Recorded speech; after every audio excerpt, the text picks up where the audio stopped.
Jesus se erigiu, dela um dia fugiu, como emblema de vergonha e dor. Mas contempla essa cruz, porque nela Jesus deu a vida por mim, pecador. Sim, eu amo a mensagem da cruz. Até morrer eu a vou proclamar. Levarei eu também minha cruz, até por uma coroa trocar. Desde a glória dos céus, o Cordeiro de Deus ao Calvário humilhante baixou. Essa cruz tem pra mim atrativo sem fim, porque nela Jesus me salvou. Sim, eu amo a mensagem da cruz. Até morrer eu a vou proclamar. Levarei eu também minha cruz, até por uma coroa trocar. Nessa cruz padeceu e por mim já morreu, meu Jesus, para dar-me perdão. E eu me alegro na cruz, dela vem graça e luz para minha santificação.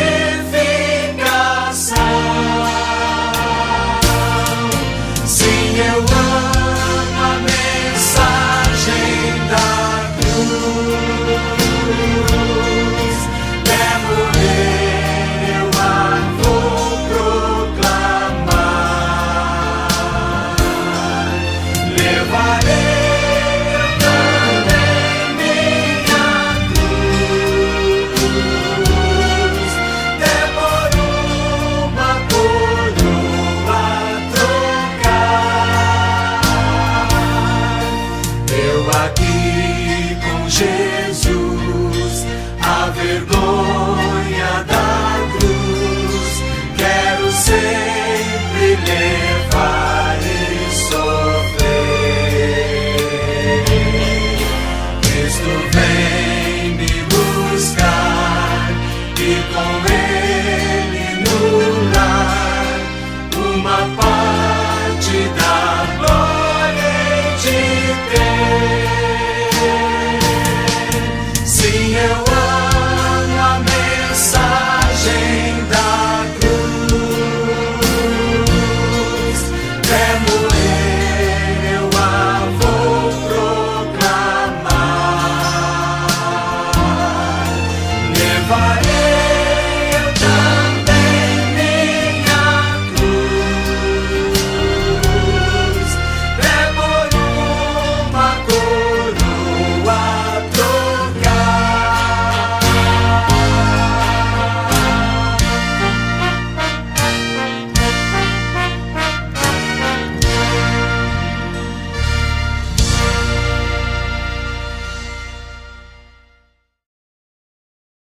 Amém.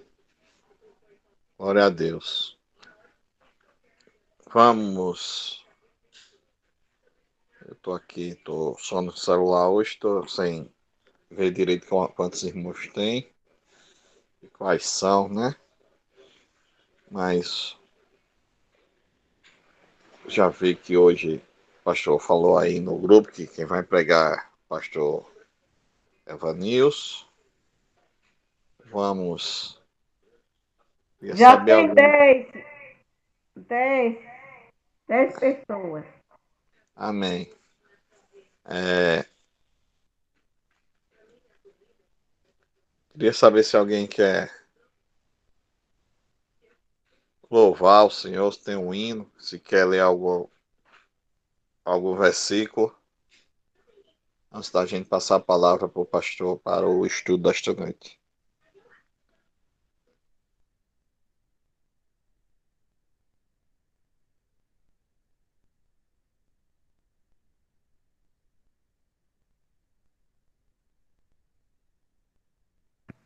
Posso cantar? Pode sim. Pois vamos.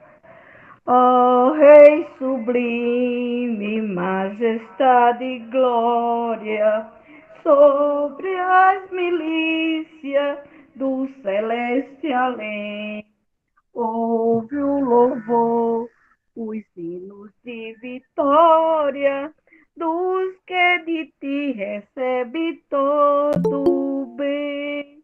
Vindo remidos, filhos de Deus, canta louvores que alcancem os céus. Dos altos céus, louvor a Deus ressoa, de gratidão ao soberano amor. Os redimidos com fervor entoa o nome excelso do seu benfeitor. Vindo remidos, filhos de Deus, canta louvores que alcancem os céus. Dos altos céus, louvor a Deus ressoa, de gratidão ao soberano amor. Os redimidos com fervor entoa o nome excelso do seu benfeitor. Vindo remidos, filhos de Deus, canta louvores que alcancem os céus.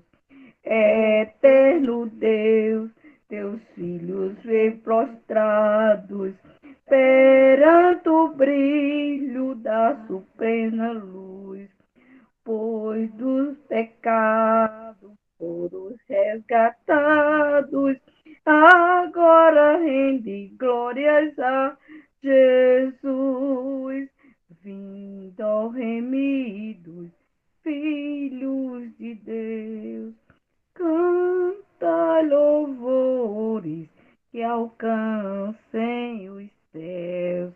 Amém. Amém, amados Amém. irmãos. Amém. Vamos ter mais uma palavra de oração, dessa feita pelo estudo e pelo pregador, né? Pastor Evanils. Pessoal, presbítero Jorge, para fazer essa oração. Louvamos o teu nome, Senhor, por esta noite, por esse momento de reunião que nós estamos realizando. Que isso seja conosco no estudo da tua palavra. Abençoa o teu servo Evanilson, pastor, que vai nos trazer a tua palavra. E que isso seja conosco também no momento que nós vamos aprender. Que os nossos ouvidos, a nossa visão estejam voltados para ti, para o aprendizado da tua palavra. É isso que nós te pedimos agradecidos, em nome de Jesus. Amém.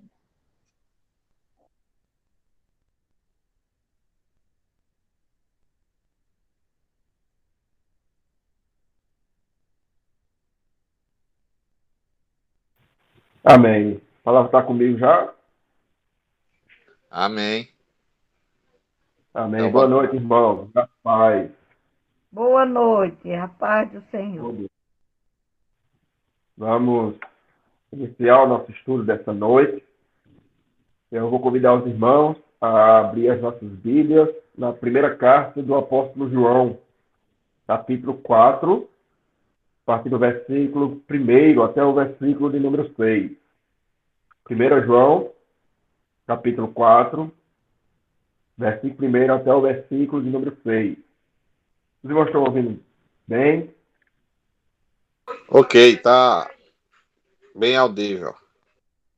Amém. 1 João, capítulo 4, do versículo 1 até o versículo de número 6. Acredito que todos os irmãos já encontraram aí. Diz assim, irmãos, a palavra do Senhor. Amados, não deis crédito a qualquer espírito. Antes, provai os espíritos se procedem de Deus. Porque muitos falsos profetas têm saído pelo mundo fora. Nisto, reconheceis o Espírito de Deus. Todo espírito que confessa que Jesus Cristo veio em carne é de Deus. E todo espírito que não confessa a Jesus não procede de Deus. Pelo contrário, este é o espírito do anticristo, a respeito do qual tendes ouvido que vem, e presentemente já está no mundo. Versículo 4. Filhinhos, vós sois de Deus, e tendes vencido os falsos profetas, porque maior é aquele que está em vós do que aquele que está no mundo. Eles procedem do mundo. Por essa razão, falam da parte do mundo e o mundo os ouve. Nós somos de Deus. Aquele que conhece a Deus nos ouve. Aquele que não é da parte de Deus não nos ouve. Nisto, reconhecemos o espírito da verdade e o espírito do erro. Deus aplique a sua palavra, irmãos, aos nossos corações. Meus irmãos, João, quando escreve o seu evangelho, havia um propósito de trazer a vida eterna através dos seus escritos para aqueles que não eram cristãos. O propósito geral do evangelho de João é trazer o conhecimento da verdadeira vida que só é obtida por meio de Cristo Jesus. Já nessa primeira carta do apóstolo João, o propósito central dessa carta é justamente para aqueles que já são filhos de Deus. É trazer essa verdade e trazer essa convicção ao coração de todos aqueles que foram alcançados pelo sangue de Cristo. Então, o evangelho de João é para os descrentes, para que eles creiam no Filho de Deus e, crendo no Filho de Deus, tenham a vida eterna. E a primeira carta de João é para aqueles que já são crentes em Cristo Jesus, para que eles tenham a certeza de que Cristo os alcançou, de que Cristo nos salvou e que ninguém pode nos arrebatar das mãos do nosso Senhor e Salvador Jesus Cristo. Pois bem, irmãos, nessa primeira carta do apóstolo João, ele faz alguns testes para que nós possamos reconhecer um falso crente, baseado na palavra do próprio evangelista João, quando Jesus Cristo diz que dentro da igreja haveria o trigo e haveria também o joio. E é baseado nisso que João vai escrever a sua primeira carta, nos trazendo pelo menos 3 testes de como identificar quem é o joio e quem são o trigo. O primeiro teste que João vai tratar nessa carta é sobre o teste moral, o teste social e o teste doutrinário. Esses são o resumo, os 3 testes que João trata nessa primeira carta. O primeiro teste, o teste moral, significa dizer que um crente de verdade, ele não vive na prática do pecado. Moral, que no original grego significa íntegro, é aquele crente que não tem nada a esconder, que a sua vida ela é um livro aberto, que ele não tem nada a esconder de ninguém. Esse é o primeiro teste, é o teste moral. Um crente de verdade, ele é identificado por sua integridade, muito mais do que pelas suas palavras ou mesmo pelo seu conhecimento. Talvez os irmãos conheçam pessoas que se arrogam com o título de crentes, pessoas que dizem ser crentes, mas na verdade o seu caráter é deturpado. Ele fala uma coisa, mas ele na verdade vive outra. Esse é um falso crente. Esse, na verdade, é o joio e não o trigo. Porque o trigo, ele não tem nada a esconder. Porque o trigo, ele vive aquilo que ele crê. Ele vive aquilo que ele prega, aquilo que ele professa. É o primeiro teste, irmãos, que João nos traz de como identificar um verdadeiro crente de um falso crente. É o teste moral. O crente de verdade, ele não vive na prática do pecado e ele não tem nada a esconder de ninguém. Ele não é aquele crente que quando vê o pastor, quando vê os irmãos da igreja, ele dá um circular para não bater de frente com os irmãos. Ele é uma coisa na igreja e ele é outra fora da igreja. Esse é um falso crente. E é o primeiro teste que João nos traz, baseado no capítulo 1, a partir do versículo de número 5, quando João diz que aquele que diz que não tem pecado, ele é mentiroso. É o primeiro teste. Um crente fiel, um crente verdadeiro, ele confessa os seus pecados e ele crê na obra redentora de Cristo Jesus. O segundo teste, irmãos, é um teste social, que João vai trazer também nesta carta tão pequena, mas tão preciosa às nossas vidas. O teste social é justamente como esse crente ele trata as demais pessoas. Porque há crentes que destratam os outros, que desmerecem o seu próximo. E João vai tratar nessa carta que um crente verdadeiro, ele, além de viver aquilo que ele prega, ele ama o seu próximo porque ele ama a Deus. João vai dizendo no capítulo 1 que aquele que diz amo a Deus e odeia ao próximo é mentiroso. É o segundo teste, é o teste social. Como aquele crente se socializa com as demais pessoas que estão ao seu redor. E mais uma vez, há muitos que professam uma coisa por meio das palavras, mas que vive outra. E o terceiro teste é o teste doutrinário. O que aquele cristão ou o que aquele crente acredita? Em quem ele segue?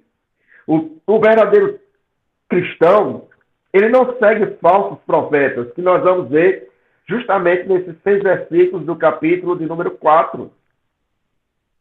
A grande maioria das igrejas na Ásia Menor estava sendo atacada pelas heresias dos gnósticos,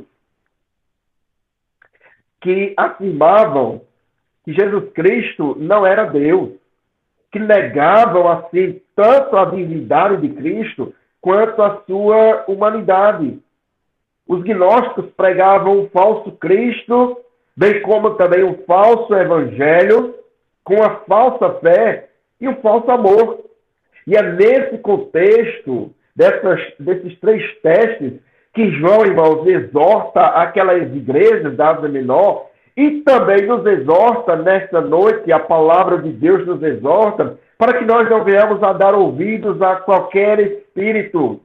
Em vez de terem uma fé genuína, que acredita em tudo que se diz, uma fé ingênua, perdão, que acredita em tudo que se diz, nós precisamos provar se de fato os profetas que pregam a palavra de Deus nos nossos dias são genuinamente de Deus, se procedem de Deus ou se não. Em primeiro lugar, irmãos, nós temos um alerta solene, uma advertência em que João nos traz a seguinte ordem. Versículo 1 do capítulo 4, João ordena e diz: Amados, não deis crédito a qualquer espírito. Antes, provai os espíritos se procedem de Deus, porque muitos falsos profetas têm saído afora. Meus irmãos, Nós precisamos, mais do que nunca, sermos crentes bereanos.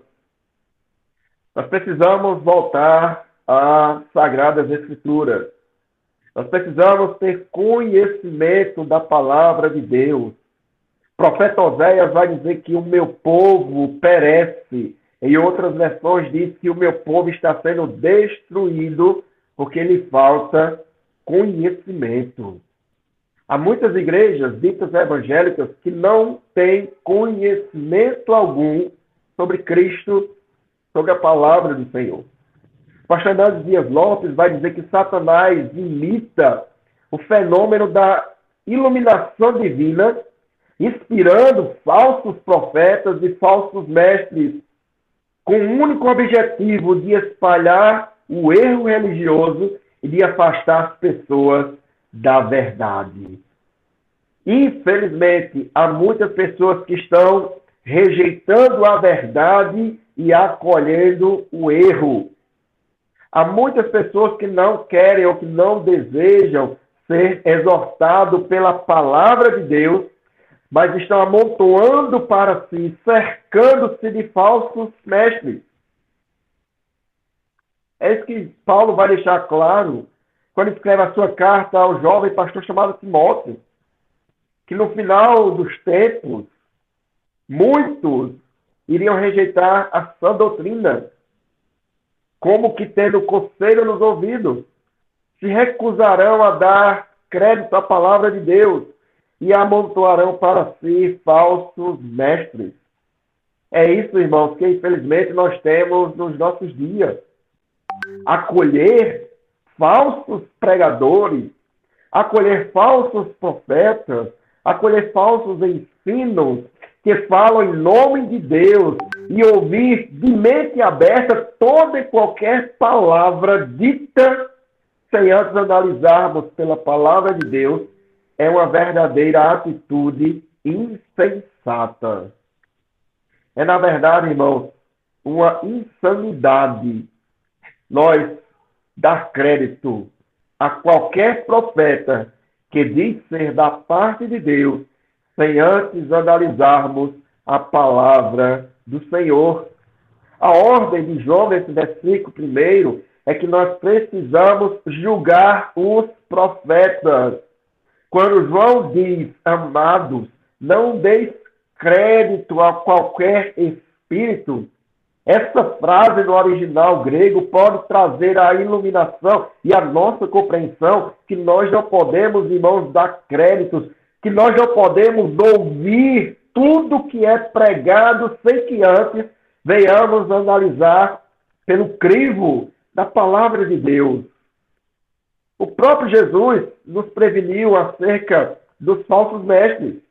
Em Mateus capítulo 7, versículo 15 e o versículo 16, Jesus nos diz, acautelai-vos dos falsos profetas, que se vos apresentam disfarçados em ovelhas, mas por dentro são lobos roubadores, porque pelos frutos os conhecereis. Da mesma maneira, o apóstolo Paulo exortou aos presbíteros de Éfeso, quando se reuniu com eles na ilha de Mileto, ou no porto de Mileto. Em Atos capítulo 20, versículo 29, Paulo diz assim, e eu sei que, depois da minha partida entre vós, penetrarão lobos vorazes, que não pouparão o rebanho. O apóstolo Pedro também exortou sobre esta questão, sobre esse ponto. Na segunda carta do apóstolo Pedro, capítulo 2, versículo 1 ao versículo de número 3, Pedro nos diz, assim como no meio do povo surgiram falsos profetas, assim também haverá entre vós falsos mestres, que induzirão dissimuladamente heresias destruidoras, até ao ponto de renegarem o soberano Senhor que os resgatou, trazendo sobre si mesmos repentina destruição. E o que é mais intrigante é o que Pedro conclui dizendo no versículo 3, e muitos seguirão as suas práticas libertinas, e por causa deles será infamado o caminho da verdade. Também, movidos por avareza, farão comércio de vós, com palavras fictícias. Para eles, o juízo lavrado a longo tempo não tarda, e a sua destruição não dorme. Queridos irmãos, há uma urgente necessidade de discernimento entre o povo de Deus. Nós não podemos, como João nos diz aqui, nós não podemos dar crédito a qualquer ensinamento, nós não podemos dar crédito a qualquer pregador, nós não podemos dar crédito a qualquer profeta que fale em nome de Deus, sem antes analisarmos se aquilo que ele está pregando, se aquilo que ele está ensinando está nas Escrituras Sagradas. E aí, mais uma vez, o povo de Deus tem sido enganado porque falta o conhecimento. Porque, na verdade, muitos não querem buscar conhecimento. Porque, infelizmente, muitos têm tempo para tudo na sua vida. Têm tempo para todas as coisas durante o seu dia. Mas não têm tempo para estudar a palavra do Senhor. A nossa geração, em grande parte, já perdeu o entusiasmo pela defesa da verdade, pela defesa do Evangelho de Cristo Jesus. Nisto, irmãos, recai a tarefa, em primeiro lugar, dos pastores. É alimentar o rebanho de Deus por meio da palavra de Cristo. É de espantar os lobos pela pregação do verdadeiro Evangelho. E mais uma vez, pastor Hernando Dias Lopes vai dizer que mais assustador do que uma pregação herética dos falsos profetas é o silêncio dos profetas de Deus. Nós precisamos, irmãos, levantar a nossa voz contra tudo isso que nós temos atentado para os nossos dias. Uma falsa pregação com falsos profetas, com falsos mestres.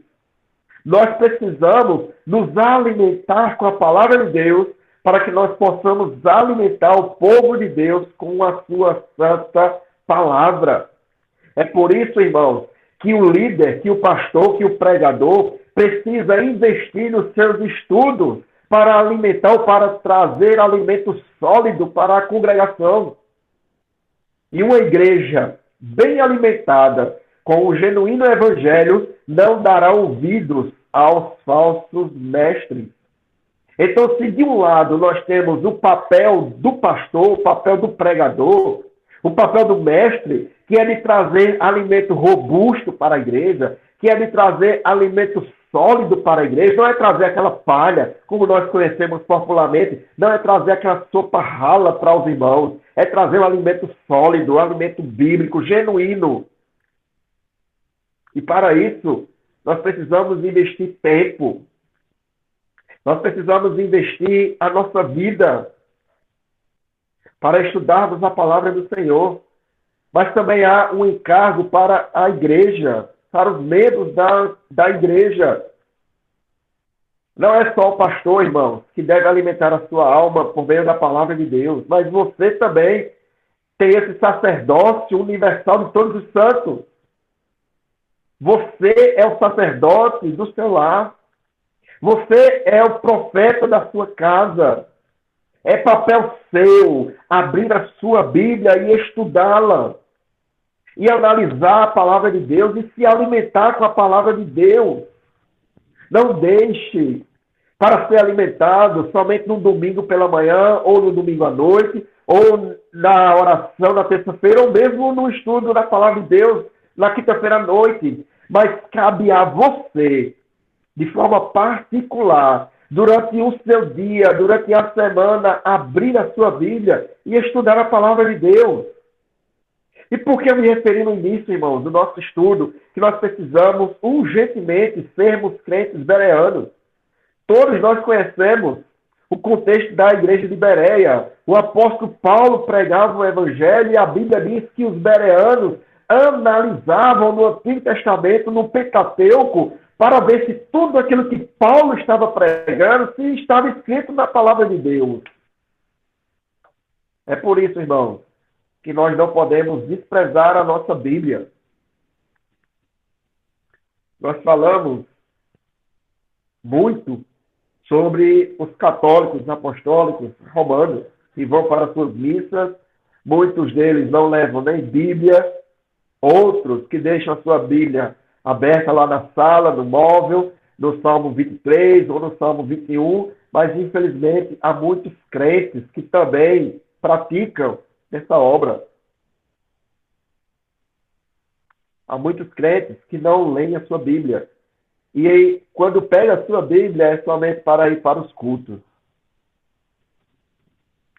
Infelizmente, há muitos crentes que estão minguando. O espírito que neles habita está passando fome, porque não são alimentados pela palavra do Senhor.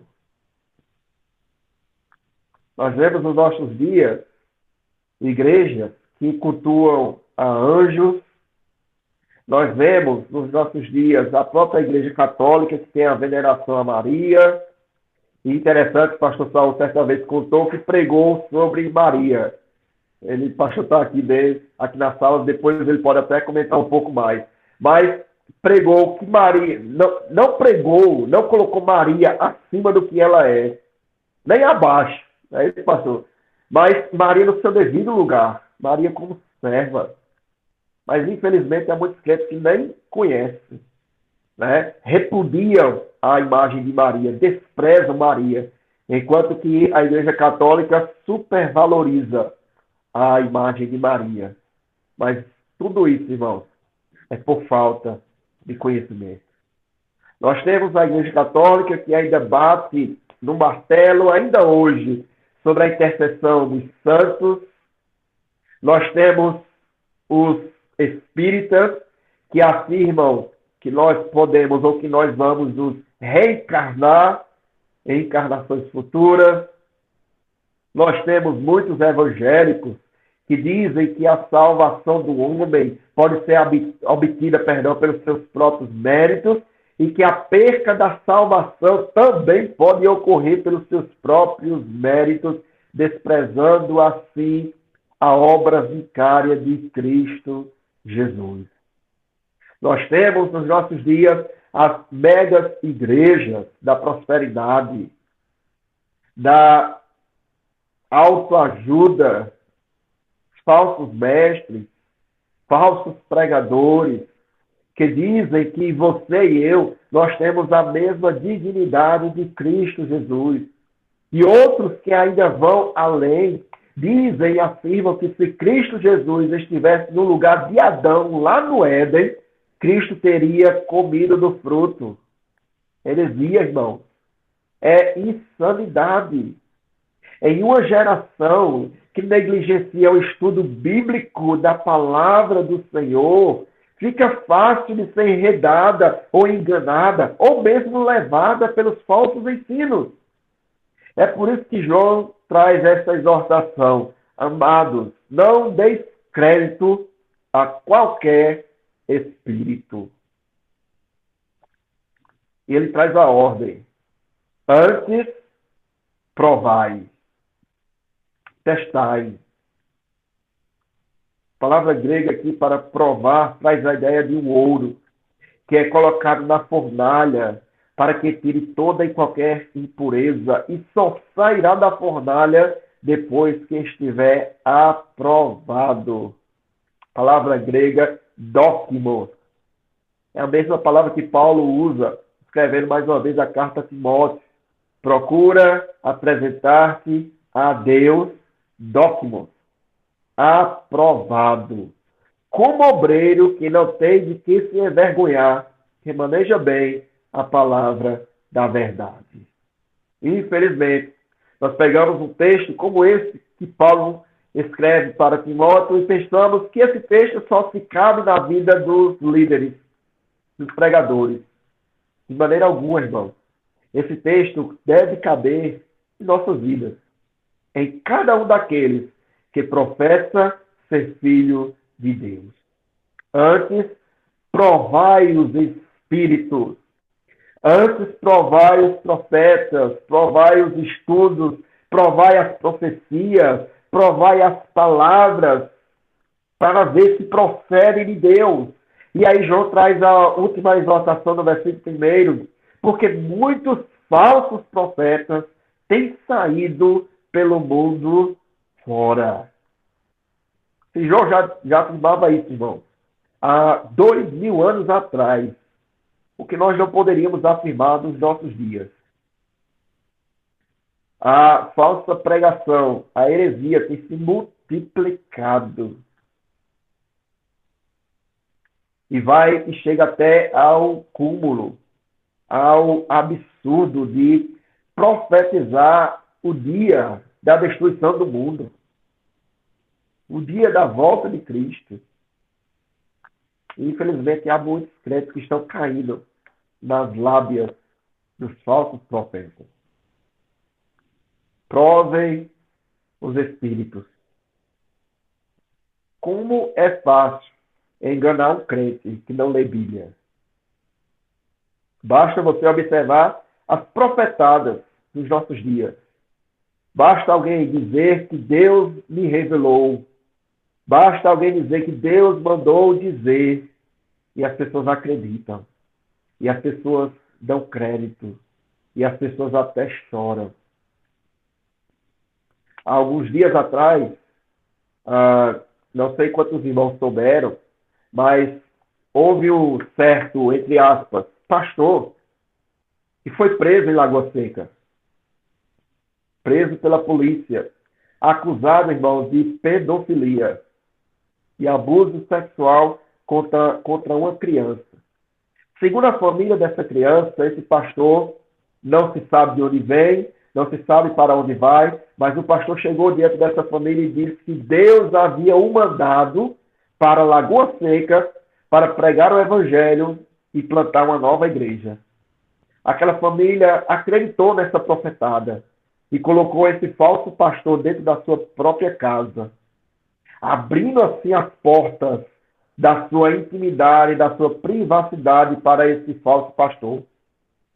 Até que a polícia do Rio Grande do Norte, da qual ele era morador de lá, o localizou. E a polícia daqui de Campina o prendeu, porque ele já havia cometido essa mesma atrocidade, pedofilia, lá no Rio Grande do Norte. E havia fugido de lá e se escondido em Lagoa Seca. Os irmãos entendam e percebam o quão sutil é usar o nome de Deus para enganar aqueles que não conhecem a palavra de Deus. Nós não precisamos, irmãos, de novas profecias. Nós não precisamos que alguém nos pare na rua ou em qualquer lugar e diga Deus mandou dizer, porque tudo que nós precisamos ouvir já está escrito nos 66 livros da palavra de Deus. Nós precisamos nos acautelar contra os falsos profetas, com os seus falsos ensinos. É por isso que Paulo, escreve na carta aos Gálatas, vai nos trazer uma orientação. Que ainda mesmo que nós, ou um anjo vindo do céu, vos pregue evangelho que vá além do que já vos temos pregado, que seja anátema, maldito. Versículo 2 e versículo 3. João introduz aqui agora uma figura. O apóstolo João dá nome ao falso profeta. É o anticristo. Ele diz, versículo 2 ao versículo 3. Nisto conhecereis o Espírito de Deus. Todo espírito que confessa que Jesus Cristo veio em carne é de Deus.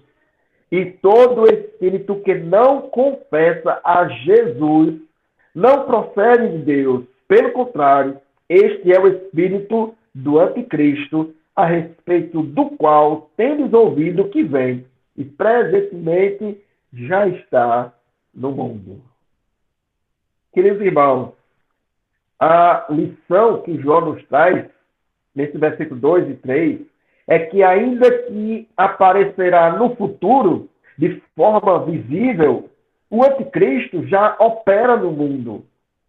Nós não sabemos ainda quem é o anticristo, porque ele ainda não se manifestou. Mas ele já atua no mundo através das leis humanas que vão contrárias à palavra de Deus, através das doutrinas erradas, doutrinas falsas, como uma doutrina como a dos gnósticos, que é o que João está combatendo aqui. Todo espírito que não confessa a Jesus não procede de Deus. Os gnósticos afirmavam que Jesus não era Deus. Afirmavam também que a matéria, que a carne é má e o espírito é bom. Logo, era impossível que Deus, sendo espírito, algo bom, pudesse habitar na carne, na matéria má. Porque eles afirmavam que não havia união entre espírito e carne, justamente por conta disso. Diziam que Deus não poderia vir em carne e negavam assim, irmãos, a encarnação de Cristo. Negavam assim também a divindade de Cristo. Eles afirmavam em sua doutrina herética de que Jesus, o homem, ele foi crucificado como um homem e não como Cristo, não como Messias. O Messias, o Cristo, veio sobre Jesus, o homem, apenas no batismo de João Batista, quando ele incorporou o Messias prometido. Mas no momento em que ele estava na cruz de Calvário, esse mesmo Messias havia o deixado. E quem morreu ali não foi Cristo Jesus, mas foi apenas um homem. É por isso que eles pegam um gancho ao afirmar que é por isso que Jesus, homem, quando o Cristo saiu dele e permaneceu apenas um homem, Jesus clamou: Deus meu, por que me desamparaste? Daí os irmãos percebem que texto sem contexto é pano de fundo para heresia. Daí os irmãos conseguem compreender porque há tantas heresias nos nossos dias. Porque há desconhecimento do contexto. Pega-se um versículo isolado e faz daquele versículo doutrina, advertência para aquelas igrejas. Logo, a exortação e a ordem de João nesse versículo 2 e 3 é que qualquer ensinamento que negue que Jesus veio em carne é maldito. Não é de Deus, não procede de Deus. E não basta saber que Cristo veio em carne, mas é preciso confessar essa bendita verdade. Ele deixa isso claro. Nisto reconhecereis o Espírito de Deus. Todo Espírito que confessa, que fala, que pronuncia, que verbaliza que Jesus Cristo veio em carne é de Deus. É por isso que nós já podemos, mediante essa palavra, advertir e afirmar que muitas heresias dos nossos dias, muitas doutrinas são heréticas, ao dizerem que Jesus Cristo não é Deus, que Jesus Cristo foi apenas um grande homem, foi um profeta, assim como Maomé, que Jesus Cristo foi uma reencarnação perfeita, é heresia. Ele veio de Deus porque ele é o próprio Deus. E toda e qualquer doutrina, todo ensinamento que rejeita isso deve ser rejeitado. E como afirmou Martinho Lutero, ainda que derrame, que faça chover milagres, deve ser rejeitado. Por isso, nós só podemos combater o erro se nós conhecermos o verdadeiro. Nós só podemos, irmãos, combater o falso quando nós temos aquilo que é verdade em nossas vidas. E nós só poderemos ter a verdade quando nós conhecemos a verdade. Conhecereis a verdade e a verdade vos libertará. Agora João faz uma transição entre o falso profeta, entre o anticristo e entre o verdadeiro crente. A partir do versículo 4, quando João diz: Filhinho, vós sois de Deus e tendes vencido os falsos profetas, porque maior é aquele que está em vós do que aquele que está no mundo. João deixa claro, irmão, que os falsos vêm do diabo, porque o diabo é mentiroso desde o início, mas os verdadeiros procedem de Deus. E que a proteção contra o erro está em ter uma doutrina sabia e a iluminação do Espírito Santo de Deus. Porque nós também não podemos cair no erro de ter somente conhecimento sem termos a iluminação do Espírito do Senhor. Certa vez, Charles Spurgeon, considerado o príncipe dos pregadores, século XIX, diante dos seus alunos, da capela, tão conhecida, ele afirmou e advertiu aos seus alunos de que conhecimento pode preencher a mente vazia de um pecador, mas somente o Espírito Santo de Deus é o que pode convencer e preencher o coração vazio do pecador. Queridos irmãos, conhecimento deve estar de mãos dadas com o Espírito de Deus. Filhinhos, vós sois de Deus. Essa terminologia, irmãos, traz a ideia de que os filhos de Deus têm intimidade com seu Pai. De que os filhos de Deus têm aproximação com seu Deus. E é por isso que nós temos vencido os falsos profetas. Porque maior é aquele que está em nós do que aquele que está no mundo. A oração de Cristo, a oração sacerdotal do nosso Senhor Jesus Cristo foi essa: Pai, eu não os peço que os tires do mundo, mas que os livre do mal.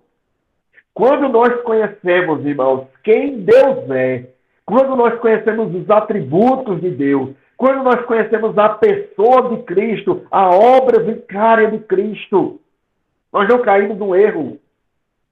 Nós não somos levados por todo o vento de doutrina.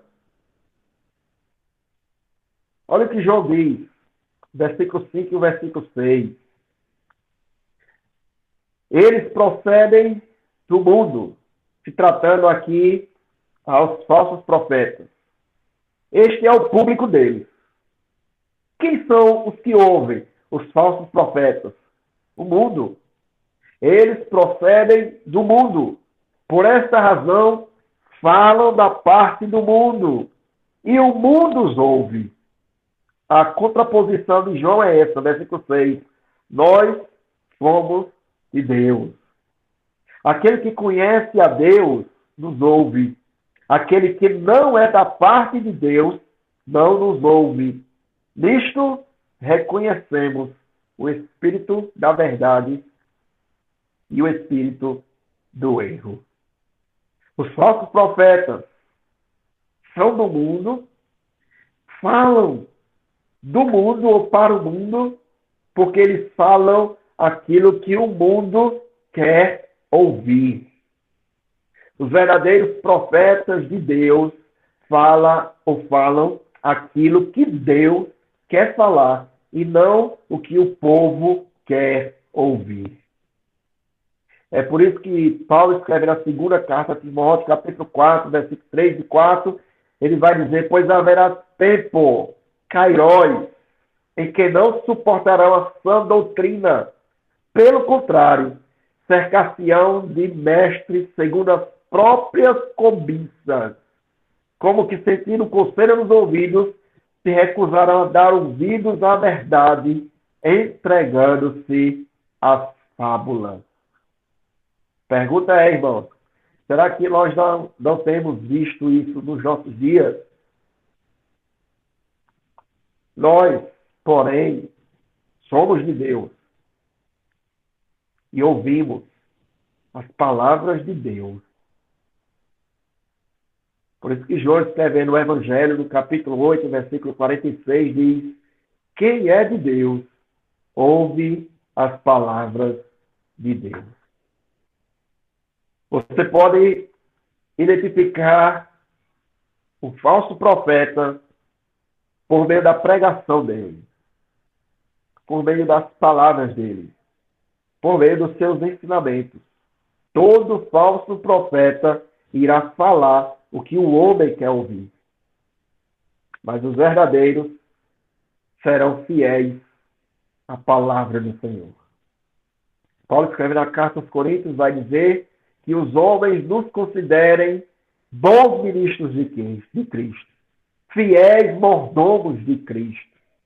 E eu já passo para a minha conclusão do nosso estudo nessa noite. Em primeiro lugar, provem os Espíritos, provem os ensinos, prove aquilo que é pregado, aquilo que é ensinado. Provem pela palavra de Deus. Muitos são aqueles que têm negligenciado a verdade de Deus e caído nas artimanhas do diabo. Em Gênesis capítulo 3, a Bíblia diz que a serpente era o animal mais sagaz de todos os animais que Deus havia feito.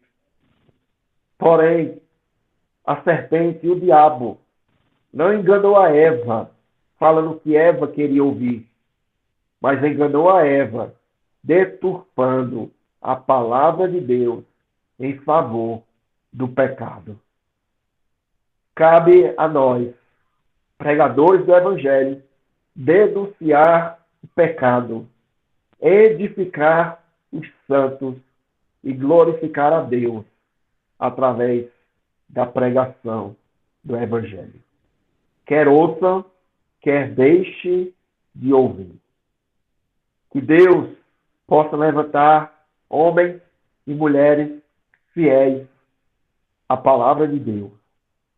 Que Deus possa levantar igrejas bíblicas alicerçadas na rocha, firmes no glorioso e bendito Evangelho de Cristo. Que, se for preciso, que nós partir para a morte, nós possamos partir como homens e mulheres fiéis à palavra do Senhor. Que o Senhor nos abençoe, irmão. Que o Senhor faça de você um crente bereano. Que o Senhor fortaleça a sua igreja por meio da palavra do Senhor. Passo a palavra novamente ao irmão Beguia. Se algum irmão tiver alguma dúvida aí, pode fazer a pergunta ou algum comentário. E aí, pastor Saulo pode responder, pastor Davi, presbítero Jorge, nós temos uns irmãos aí. Fala, tá com o Beguinha. Amém, amados. Eu acho que ficou bem claro, né? Que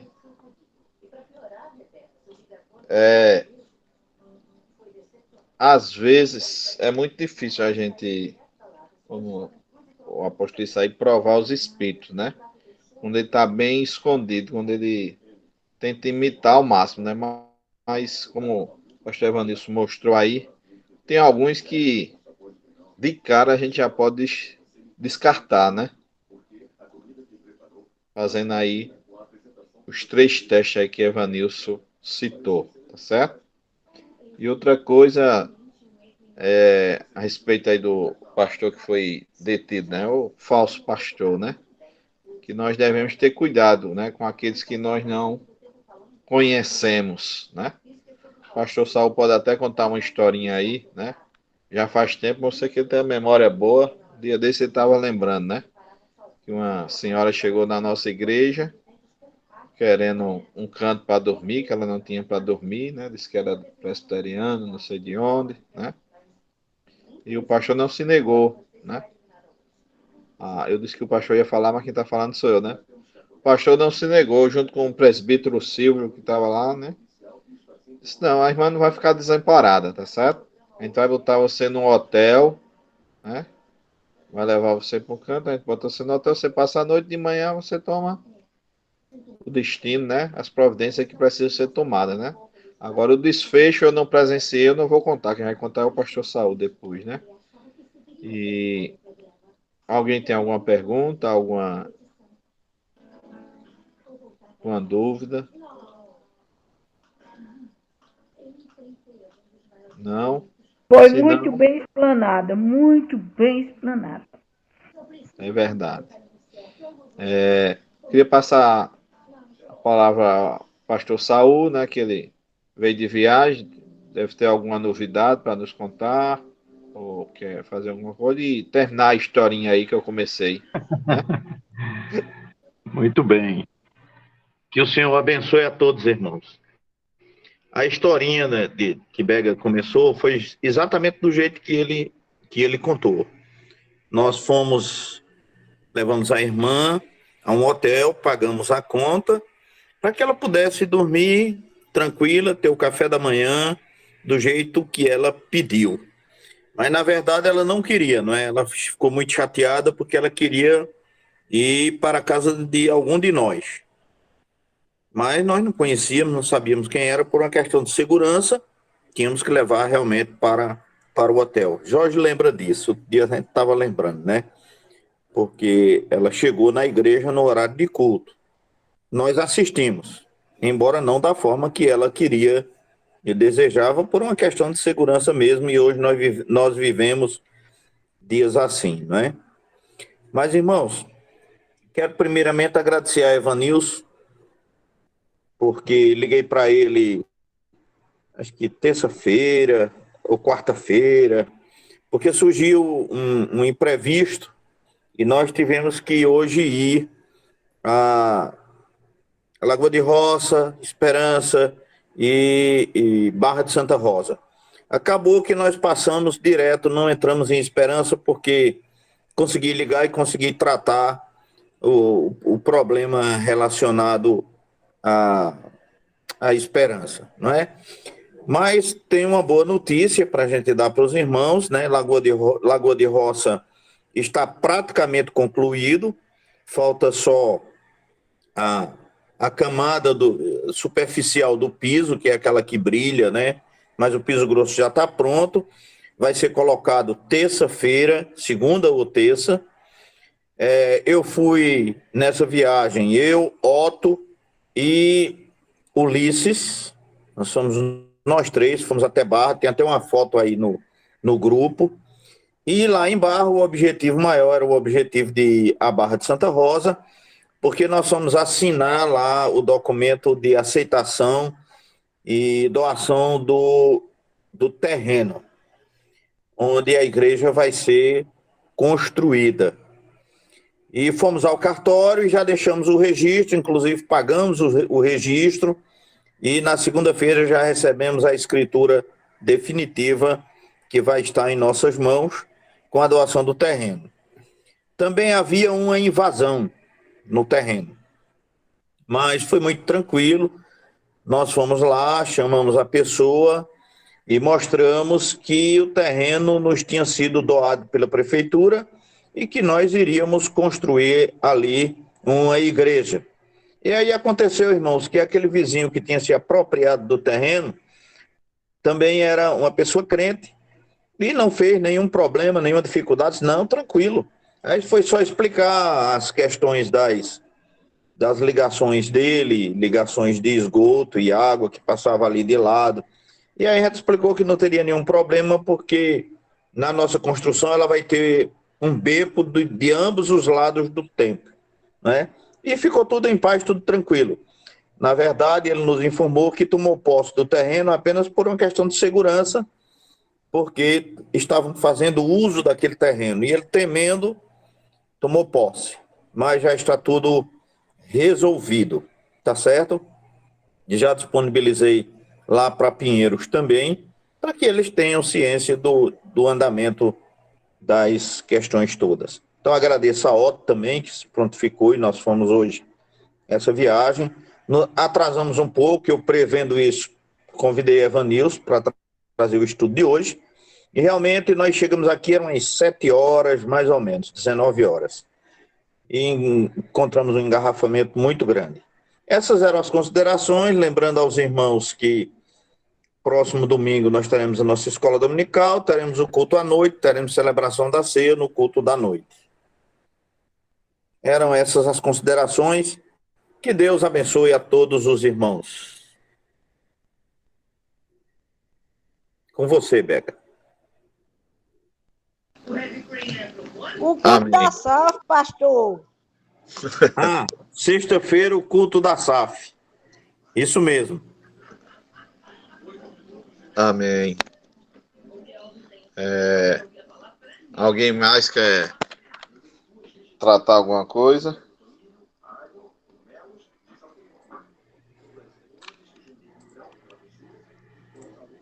Se não, vamos encerrar, né, com uma oração.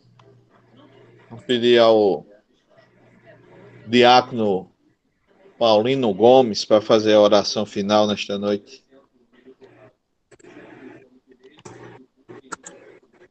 Amém. Graça e paz a todos. Estão me ouvindo bem aí? Amém. Amém. Oremos então.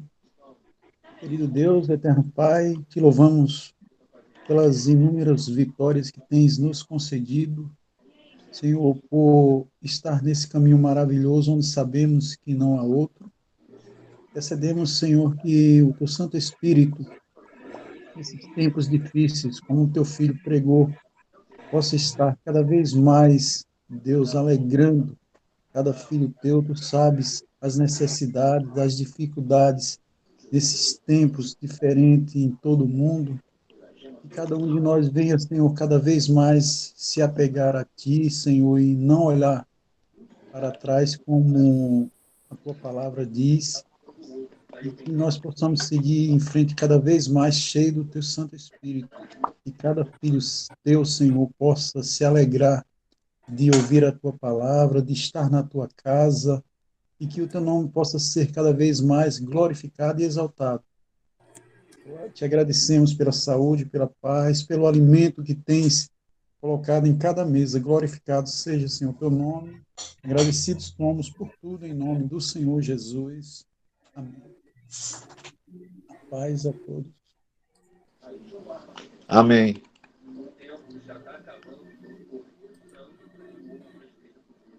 Amém, irmãos. Boa noite. Alguém colocou aí as fotos, né? Não sei se vocês viram, mas tá lá no grupo, tá certo? Boa noite, irmãos. Boa noite, irmãos. Deus abençoe a todos. Deus Amém. abençoe. Deus abençoe.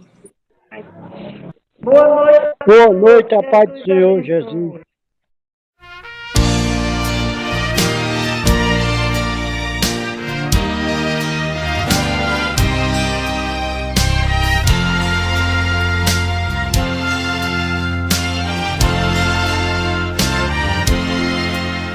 De cruz se erigiu, dela o dia fugiu, como emblema de vergonha e dor. Mas contemplo essa cruz, porque nela Jesus deu a vida por mim.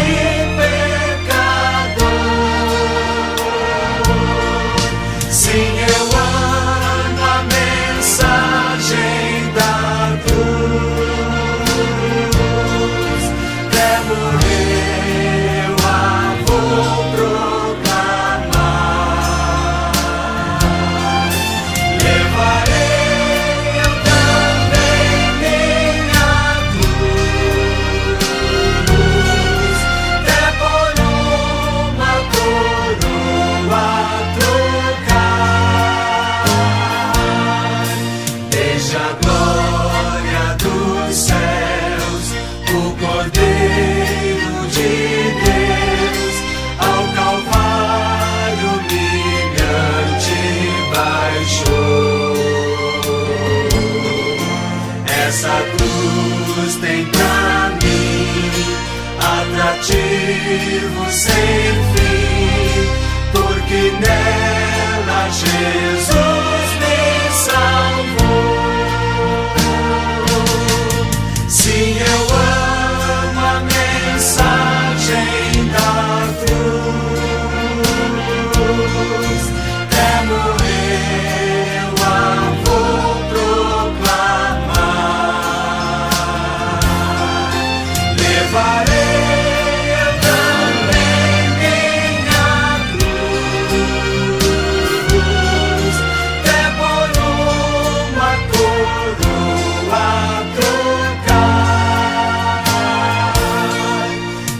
nessa cruz padeceu e por mim já morreu, meu Jesus para